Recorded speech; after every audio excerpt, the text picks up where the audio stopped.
नमस्कार प्रिय दर्शक बंधु आज भिडियोटी तुला राशि व्यक्ति बहुत खास अटे। दर्शक बंधु आज भिडियोटी जानिबा तुला राशि व्यक्ति अक्टोबर मासर मासिक राशिफल विषय रे। अक्टोबर 2024 रे तुला राशि व्यक्ति स्वास्थ्य, शिक्षा, लव लाइफ, मैरेज लाइफ, भाग्य, कैरियर एवं व्यापार बिजनेस केमिति रहिबो जानिबा एही भिडियोटी रे अक्टोबर मासर संपूर्ण भविष्यवाणी विषय रे। तुला राशिर व्यक्ति माने दयाकरी ए भिडियो को थरे शेष पर्यंत निश्चय देखंतु, ताहले आपण माने जानिबाकू पाइबे जे अक्टोबर मासर संपूर्ण भविष्यवाणी विषय रे। प्रिय दर्शक बंधु भिडियोटी आरंभ करिवा पूर्वरु आपण मानकू मोर छटिया अनुरोध रहिला जे जदि प्रथम करी आम चैनल रे आसीछंती ताहले आम चैनल को सब्सक्राइब करंतु एवं पाखरे स्थित बेल रो आइकन को मध्य क्लिक करंतु, जहा फल रे हमर प्रत्येक भिडियो सर्वप्रथमे आपण माने पाई परिबे। आउ जदि भिडियो पसंद लागे ताहले भिडियो को गुटे लाइक करंतु, शेयर करंतु एवं कमेंट बॉक्स रे सहृदय रे जय शनिदेव अवश्य लिखंतु। एबे चलंतु दर्शक बंधु जानि नेबा तुला राशि व्यक्ति मानक पई अक्टोबर मासटी केमिति कटिबो एवं भिडियो शेष रे जानिबा अशुभ ग्रह मानकर किछि प्रतिकार विषय रे। एबे आसंतु प्रथमे जानिबा नव ग्रहंकर स्थिति तुला राशि व्यक्ति मानक पई अक्टोबर मासरे केमिति रहिबो।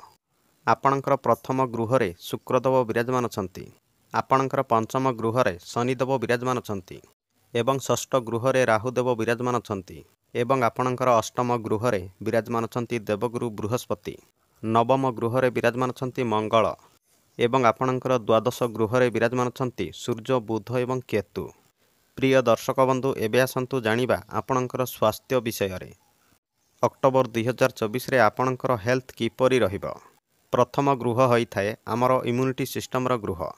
आपणकर प्रथम गृह रे शुक्रदेव विराजमान अछंती, किंतु 13 अक्टोबर को शुक्रदेव आपणकर द्वितीय गृह को विराजमान करिवे। तुला राशि व्यक्ति मानक पई गुटिए खुशीर कथा हला जे अक्टोबर पूरा मास पर्यंत आपणकर स्वास्थ्य बहुत भल रहिबो, किंतु तुला राशि व्यक्ति माने खास करी गुटिए कथा ध्यान रखंतु जे सूर्यदेव द्वादश घरे विराजमान रहिबा जगु खाइबा पीबारे टिके विशेष ध्यान रखंतु, किंतु बाकी सबु पूरा मास पर्यंत आपणकर हेल्थ आपणक पई बहुत भल रहिबो। दर्शक बंधु एबे आसंतु जानिबा विद्यार्थी मानक पई अक्टोबर मासटी केमिति कटिबो। पंचम गृह होइथाय विद्यार्थी मानक पई। आपणकर पंचम गृह रे शनिदेव विराजमान अछंती निज राशि रे, किंतु जानि रखंतु जे शनिदेव वर्तमान बकरी स्थिति रे विराजमान अछंती। विद्यार्थी माने ध्यान रखंतु जे शनिदेव निज राशि रे विराजमान रहिबा जगु अक्टोबर मासरे आपणकर पाठपढ़ा तो भल रहिबो, किंतु शनिदेव बकरी स्थिति रे विराजमान रहिबा जगु आपणकर मन दिने दिने पाठपढ़ा रे डाइवर्ट होई पारे।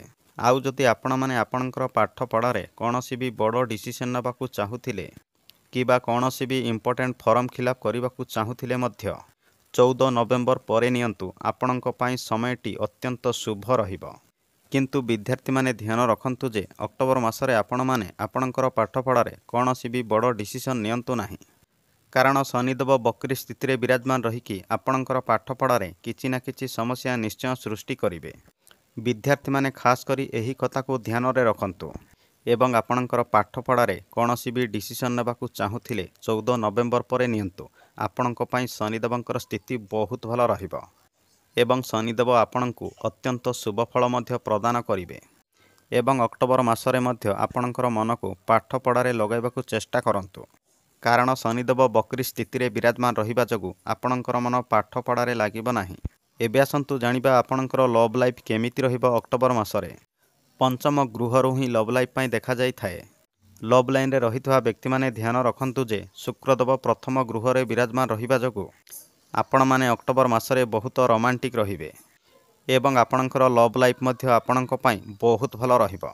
किंतु खास करी गुटिए कथा ध्यान रखंतु जे आपण टिके अक्टोबर मासरे अळुस्वामी रहिबे एवं मुडी स्वभाव मध्य रहिबे एवं जेउ तुला राशि व्यक्ति मानकर लव लाइफ रे कली झगड़ा समस्या चालुथिला से व्यक्ति मानकर लव लाइफ रे चालुथिबा प्रत्येक समस्या अक्टोबर मासरे दूर होइजिबो एवं आपणकर लव लाइफ रे पुणी थरे संपर्क जोड़ी हिजिबो।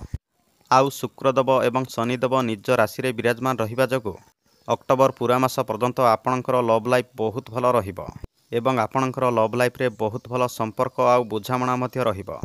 दर्शक बंधु एबे आसंतु जानिबा आपणकर मैरेज लाइफ केमिति रहिबो। अक्टोबर 2024 रे सप्तम गृह होइथाय मैरेज लाइफ रो गृह। सप्तम गृहर स्वामी बनुछंती मंगल ଏବଂ ମଙ୍ଗଳ ଆପଣଙ୍କର ନବମ ଗୃହରେ ବିରାଜମାନ ଅଛନ୍ତି।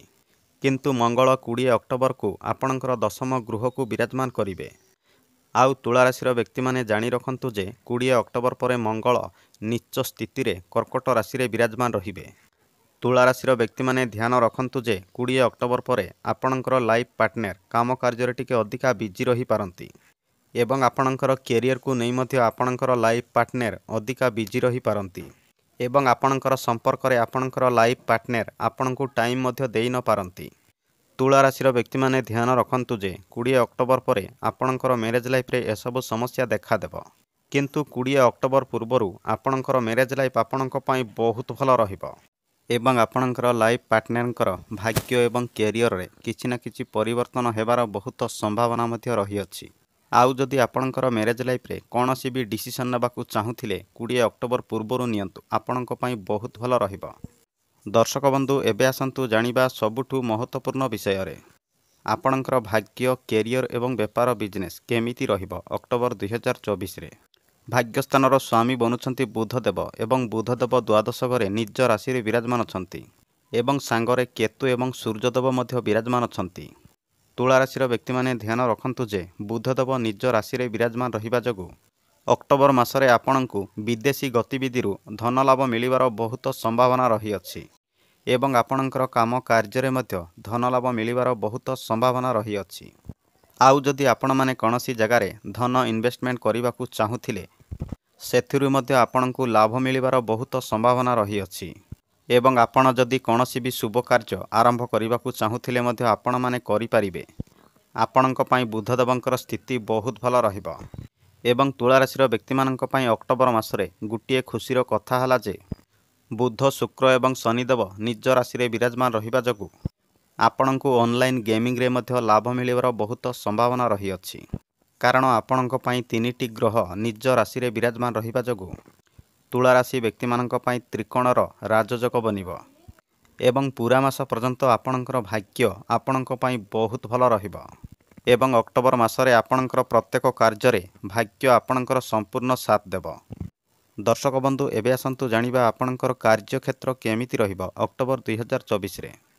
ଶୁକ୍ରଦେବ ପ୍ରଥମ ଗୃହରେ ବିରାଜମାନ ରହିବା ଯୋଗୁଁ ତୁଳା ରାଶିର ବ୍ୟକ୍ତିମାନେ ଅକ୍ଟୋବର ମାସରେ କାମ କାର୍ଯ୍ୟ କରିବାକୁ ଟିକେ ଲେଜିନେସ୍ ରହିବେ। ମାନେ ଆପଣ ବହୁତ ସୁଖ ଶାନ୍ତିରେ କାମ କାର୍ଯ୍ୟ କରିବାକୁ ଆପଣମାନେ ଭାବିବେ ଏବଂ ଆପଣମାନେ ଆପଣଙ୍କର କାମ କାର୍ଯ୍ୟରେ ଅଧିକା କଷ୍ଟ କରିବାକୁ ମଧ୍ୟ ଆପଣମାନେ ପସନ୍ଦ କରିବେ ନାହିଁ। ଯେକୌଣସି କାମ କାର୍ଯ୍ୟ କରନ୍ତୁ ନା କାହିଁକି ଆପଣ ସର୍ଟକଟ୍ରେ ପୂରଣ କରିବାକୁ ଆପଣମାନେ ଭାବିବେ ଏବଂ ଶୁକ୍ରଦେବ ପ୍ରଥମ ଗୃହରେ ବିରାଜମାନ ରହିବା ଯୋଗୁଁ ଅକ୍ଟୋବର ମାସରେ ଆପଣମାନେ ହସ ଖୁସିର ଜୀବନ କାଟିବାକୁ ପସନ୍ଦ କରିବେ। କିନ୍ତୁ ତୁଳା ରାଶିର ବ୍ୟକ୍ତିମାନେ ଗୋଟିଏ କଥା ଧ୍ୟାନ ରଖନ୍ତୁ ଯେ 13 ଅକ୍ଟୋବର ପରେ ଆପଣଙ୍କର ପ୍ରତ୍ୟେକ କାମ କାର୍ଯ୍ୟରେ ଆପଣମାନେ ଟିକେ ଧ୍ୟାନ ରଖନ୍ତୁ। ଆଉ ଖାସ୍ କରି ଆପଣମାନେ ପଲିଟିକ୍ସ କରୁଥିବା ବ୍ୟକ୍ତିମାନଙ୍କ ଠାରୁ ବିଶେଷ ଦୂରେଇକି ରୁହନ୍ତୁ।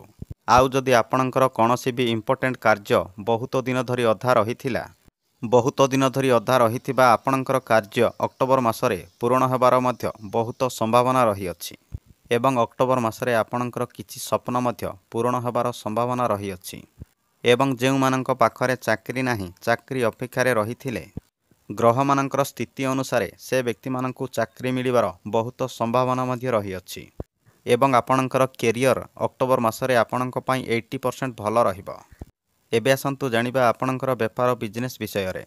ଅକ୍ଟୋବର ମାସରେ ଆପଣଙ୍କର ବେପାର ବିଜନେସ୍ରେ ଆପଣଙ୍କୁ କୌଣସି ବ୍ୟକ୍ତିଙ୍କର ସାହାଯ୍ୟ ମିଳିପାରେ ଏବଂ ଆପଣମାନେ ଅକ୍ଟୋବର ମାସରେ ଆପଣଙ୍କର ବେପାର ବିଜନେସ୍ରେ ସର୍ଟକଟ୍ରେ ପଇସା କମାଇବାକୁ ମଧ୍ୟ ଚେଷ୍ଟା କରିବେ।